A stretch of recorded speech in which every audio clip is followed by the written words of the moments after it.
Hi there, I'm Victoria Peat, and in this tutorial I'm going to show you how to make this great strip of diagonal stripes using the foundation paper piecing method. I'll be using one of my foundation paper piecing templates, and in this video I will show you the tools that you need, how to prepare your template, and how to add the fabrics to make this super precise strip of diagonal stripes. The set of templates that I have available features the diagonal striped design in 11 different widths, ranging from 1 inch to 6 inch wide finished. Each of the sizes are also supplied in 2 different directions. You can have the stripes going top left to bottom right, or top right to bottom left. Included with your templates are also step-by-step instructions for making the strips longer or shorter to suit the needs of the patchwork project that you're working on. The pattern is available on my website or via my Etsy store. There are links to both in the description below. So for this demonstration, I'm going to make a 2-inch wide diagonal strip. I am going to be making top left to bottom right. So bear in mind that these are a reverse version of these. So my lines, when I'm finished, are going to go top left to bottom right. But on the pattern piece, they're going the opposite way. So just bear that in mind when you are choosing which version of the pattern you want to work with. Before you get going, make sure that you check your 1-inch test square. Make sure that measures exactly 1 inch. Take a quilting ruler and just place that over the top to make sure that that is actually correct. Because if it's not, it will mean that your strip will come out a different size to what you're intending to make. If it isn't 1 inch square, do go back to your printer and the settings just to make sure that you're not accidentally fitting to page or you haven't scaled. Make sure that you're printing it out actual size. So other than the pattern, what do you need? You need your selection of fabrics, and I have got 8 different prints here that I'm going to use to make this strip because I've got 8 different fabrics. You might want to do a 2-coloured strip or another multicolour. It's up to you what you want to do, but I've decided to do 8 different colours. You might like to mark yours up so that you can keep track of which print is which, but I've just laid my fabrics out in an order and I will do my very best to remember which order they go in. In terms of other tools, we've got a cutting mat. I like to use an old mat. This is a broken rotary rotating cutting mat because I find with foundation paper piecing, I'm always cutting in the same part of my larger mat and it just ruins it. So I find it less expensive to replace a smaller mat as and when required. I've got my rotary cutter, my standard rotary cutter, plus I have an old handle with an old blade in, and I will use that at the end. I have my iron. I've got a mini iron. This is just a travel iron. I've got my wooden flapper that I use when I'm pressing or cooling my fabric after pressing, and I'm using a wool pressing mat. In terms of rulers, I have got a standard acrylic ruler. I've got 2 of those on hand, and I have an add a quarter ruler and I have an add an eighth ruler. The add an eighth ruler I don't need necessarily for this size of strip, but I will be using it to fold back against when I fold my my pattern. Now you can use something like a postcard or a part of a thin cereal box, food packaging, that kind of thing with a thin cardboard. You can use that instead. So you don't need an add an eighth ruler. Or if you're using an add a quarter ruler, yours might have this little chamfer on the side, but the beveled edge, but mine doesn't. So I tend to have the 2 on hand. I have a fabric glue pen, my Sewline fabric glue pen, washable glue, which I'll use probably twice when I'm making this strip. And then for my sewing machine, I have got a standard straight stitch, although that's not straight stitch, this one does zigzag as well, but my standard presser foot for my machine. It's not a 1/4 of an inch foot or anything fancy. I'm sewing with white thread, and I think that's about it. Right, so to start off with, what I'm going to do is I'm just going to prepare the pattern piece. Now you can use your paper scissors, you can use your old rotary blade, or I have got my craft knife here. And I'm just going to trim my pattern piece just to the outside edge of the dotted line. So on your pattern, and on this one, we've got 2 copies of the same strip on this page, but I'm going to just use one of them. So ignore this one here on this one side, and we're going to look at just this one. We've got solid lines and dashed lines. All of the solid lines are all places where you will stitch. The dashed lines represent the 1/4 of an inch sewing seam allowance between the outside edge of the strip and the raw edges of the fabric. So I'm going to trim this paper pattern piece to just outside the dotted line. I'm not going to go right up against it. I'm going to go just to the outside edge. It allows me to get a neater and tidier strip at the end. And just slice between these. Again, this is why it's great to have an old mat, because I wouldn't be using this craft knife on my quilting rotary mat. Right, so there we have, that's our paper piece, all ready to go, and here are my fabrics also all ready to go. Right, so to start off with, we're going to sew in order. There are pieces number 1 through to 8, and this is sewing by number. It's great. So we're going to start off with piece number 1, and I'm going to fold along the line between piece number 1 and piece number 2. And then fold back along, either using the beveled edge of your add a quarter or add an eighth ruler, or your small piece of cereal box or postcard. And that's going to show you that this piece here, this triangle here, is piece number 1.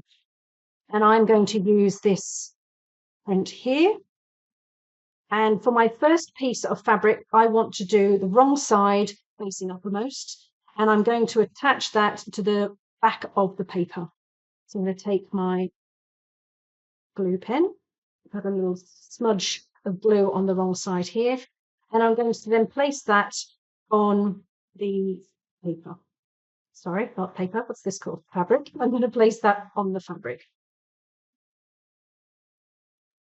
So that's wrong sides facing.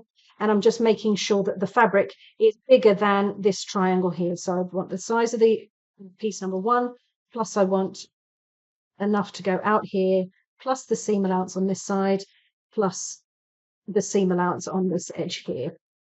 So it needs to be big enough to allow for all of that. What I'm going to do then is I'm just going to take off some of this excess here. Stop that flipping around. So that's our piece number 1 in place. I'm going to fold back on the line. I'm going to just trim this back. It's not far off. But I'm going to trim that back so I'm just left with a 1/4 of an inch seam allowance. And what you'll find with the add a quarter ruler is that this little lip here will sit along where this fold is on the paper. If you haven't got one of these, a standard acrylic ruler is fine. It's just with slightly more complicated foundation paper piece designs, it can get a little bit tricky, and that's where the add a quarter ruler comes into its own. But for this one, it's not a problem. Okay, so piece number 2, which I'm going to use this dark blue or royal blue fabric here. It needs to be the size of piece number 2, all the way along here. Plus, it needs to be enough to allow for a 1/4 of an inch seam allowance here to the right of the line so that it can join with piece number 3. You need enough seam allowance on this side to join with piece number 1. Plus, you need enough to extend either side of the diagonal strip to allow for the seam allowances on either side. So I'm going to fold it back. Just going to draw on the reverse of this so that you can see on the camera. A light box is really useful for a project like this if you're not sure or you're new to foundation paper piecing. So the size of the diagonal strip is here. It's this bit in the middle. Then you've got your 1/4 of an inch here where you're joining to this piece, the piece number 1. You've got your seam allowance on this edge, your seam allowance on this edge, plus your seam allowance here. So my strips here, I've got a random assortment of lengths. All of them I've tried to get at least, so if you come across and you take your strip, might be working with a different size of strip. The width of this is 1 inch wide. But by adding, I'll do it on this one. So section number 2, the same width, is 1 inch wide. Plus you need 1/2 an inch, sorry, 1/4 of an inch on this side for seam allowance, 1/4 of an inch here, plus a little bit of extra space. So what I've done is I've cut all of my strips 1 3/4 inches wide to allow me a little bit of wiggle room. So we've got this, the width here. I'm going to take my neatest straight edge here, and then I'm going to place this on top, right sides facing. Now you can see this piece of fabric here isn't really that long. So you may feel like you want to place that at this point here, because you're matching up the raw edges, and you're used to, if you're only used to standard patchwork and quilting or even dressmaking, you'll want to marry up these raw edges. If you do that, let me get a pin. And if I pin through where this seam line is going to be, where you're going to run your stitches, prick myself. If you sew through here, and then you flip this over, you'll see here that this piece of fabric that you're adding isn't long enough. It's been positioned in the wrong place. So what you actually need to do is bear in mind the overall size plus your seam allowances, and you need to make sure that this piece of fabric here sits fully underneath that area. So you can see here I've slid across the paper pattern and fabric number 1 across. So now the fabric sits beyond this seam allowance and this area. So now I can take this is ready. I can now take this to my sewing machine to stitch. So I pick it up between my thumb and my forefinger, all of the layers, and take it across to my sewing machine. And I'll just make sure that the raw edges are still facing. When I'm happy with that, I'll then just flip paper over, slide that foundation underneath the presser foot. And then I'm going to sew from just outside the dotted line, through the seam allowance, along the solid line, and then through the seam allowance at the other end, and just a smidge further. So I have my machine set up, as I mentioned earlier, with my standard presser foot, and I've got a reduced stitch length of 1.8. There's no need to backstitch, and the shorter stitch length will mean that your seams are all nice and secure. But the shorter stitch length, what that allows you to do is remove this paper at a later stage. So I've gone through the seam allowance, I'm stitching on the stitching line, and then I've got to the other seam allowance. I'm going to go all the way through and out the other side. Okay. So I've started at this edge, I've started just outside, through, along, through, and just outside the other end. So now I'm going to press. I like to press flat, and then I pull the fabric back. Make sure that you're pulling perpendicular to your line of stitching. You're not pulling too far to the left or to the right, because you don't want a little pleat. Pull it back against that line of stitching, but don't pull too hard, because you don't want to see your stitching. And press that flat. And I just like to take the heat out of that a little bit with my seam, with my wooden flapper. So there we go. We have pieces number 1 and piece number 2. Now I'm going to move on and do piece number 3 in exactly the same way. I'm going to remove that pin. I'm going to fold back along the line between piece 2 and 3. Fold back. Crease the paper. Place my add a quarter ruler against the folded edge of the paper. Trim off that excess to leave myself a nice 1/4 inch seam allowance. Then I'm going to take my next piece of fabric, which is a lighter blue. So this one, you don't need to draw these lines. That's just for my illustration purposes. So this is the size of piece number 3. Plus you've got your seam allowance here, your seam allowance here. You've got your seam allowance across the top, but you need to also allow for this seam allowance along the bottom edge. And you can see that how the pattern piece is coming off to the right. So again, you don't want to go too far this side on your fabric, because when you pull it back, you're going to end up missing a piece here. So I'm just making sure that I'm going nice and evenly on my strip. And my piece of fabric on the underside extends beyond where these seam allowances are going to be. And I've only really roughly drawn those so that you can get an idea. So I pick those up, come back across to the machine, flip this over, and I'm going to sew through the seam allowance at either end like we did before.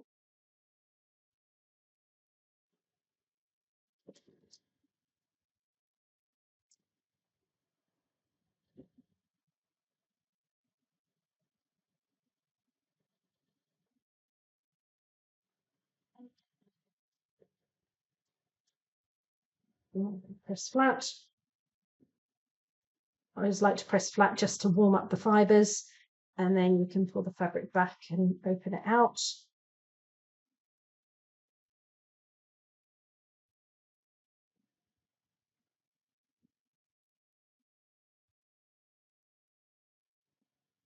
And then we just continue on, repeating the same process step by step for each additional stripe that you are adding. Bringing back the seam allowance, adding the next piece of fabric.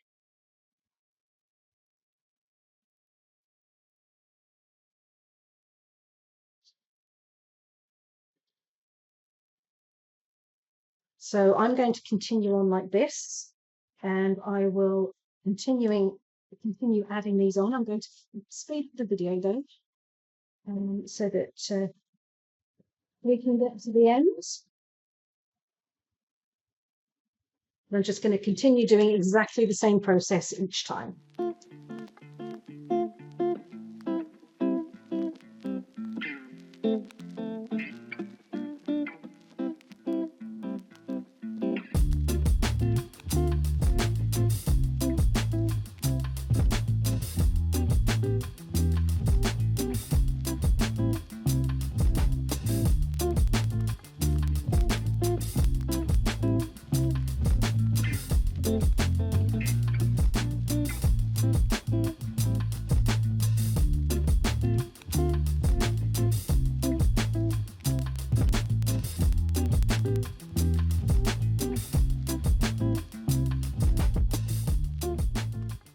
Time for the final corner piece on this particular strip, on this length. This is piece number 8. Same process, folding back, trimming the seam allowance so it's nice and neat, and adding the final little piece. If in doubt, always go for a piece that's longer or larger than you think you need to save any heartache for finding out that your piece isn't the right size, because you don't really want to be unpicking or starting over, really.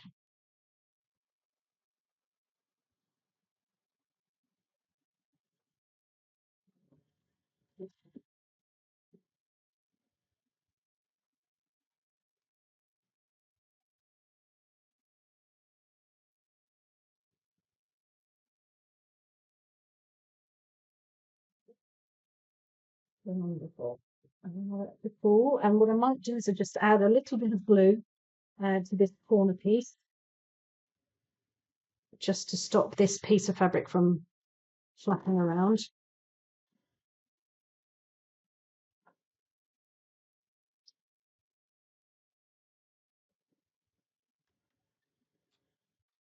Right, so that is the strip all complete. I've added pieces 1 through to 8, and now we need to neaten everything up and turn it into the final strip.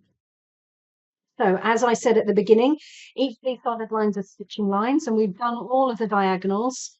And these verticals and horizontals, these you will use when you're attaching this to another block or as part of a border or incorporating into a bag or a pouch, whatever. Those will be your stitching lines. So we just need to turn this up to the outer edges of the pattern piece, which are the dotted lines. I'll take my acrylic ruler. I tend to take one that's bigger than the pattern piece that I'm working with, but not too big so it's unwieldy. It's big enough that it covers your pattern piece, if possible. I mean, obviously, if you're doing a really long strip, that's not going to be possible, but try and choose something that's not too unwieldy and is easy to hold. So I'm going to position my solid line. I've got a solid line for my 1/4 of an inch line on my ruler. I'm going to place that on the solid line on the outside edge of my pattern piece. I'm right-handed, so I'm going to be doing the right-hand side. So I'll place that solid line on the solid line of my pattern. The edge of my ruler should therefore sit on top of the dotted line of the pattern piece. I'm then going to take that old rotary blade that I mentioned at the start, and I'm going to use that to trim up. I have my hand nice and firmly on top of the acrylic ruler to trap the fabric between my cutting mat and the ruler. And with a nice firm motion, I'm just removing that excess. And then I'll work my way around the pattern, keeping my hand holding the acrylic ruler nice and firm, lining it up. And if in doubt, go slightly to, again, I say I'm right-handed, so I'm cutting on the right-hand side of my acrylic ruler. I will go err on the slight right-hand side of the solid line, if anything.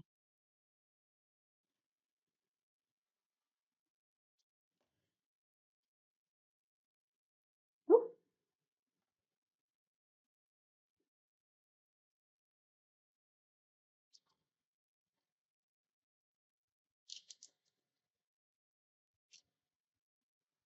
There we go. So it's a good bit to save for later. These ones, some of these might be quite useful for other projects where I'm doing more intricate work. Okay, so here is the final strip. We did a 2-inch top left to bottom right. So when it's finished, it looks like this. Ta-da. The lines are running top left to bottom right. There are the both designs included in the pattern, so make sure that you choose accordingly. So this is what it looks like in the blues, like an ombre of blues and turquoises, which looks rather fabulous. I'm liking that. Of course, you can do other things like these are slightly narrow. These are 1.5-inch finished strips in two colour, red and white. Looks absolutely fabulous for Christmas. It's like candy cane or or kind of feeling. Or you can do a rainbow version. There are just so many different great options when it comes to these diagonal strips. And like I say, you've got the 2 different directions for each of these. So that you can combine them together, or you might have a certain project where it needs to be facing in a certain direction. But you've got lots of different options, lots of different sizes, and of course the pattern also includes instructions for making your strips longer or shorter according to your needs. But hopefully that demo has been useful for you and gives you the confidence to go ahead and try foundation paper piecing. Patterns are designed to print out on A4 or US letter paper. The pattern is available on my website or via my Etsy store. There are links to both in the description below. Thank you so much for watching. If you found this video useful, then go ahead and click on the thumbs up and leave me a comment. I would really love to hear from you. Click on the subscribe button and be kept up to date with all my latest videos. Thanks again for watching. See you next time.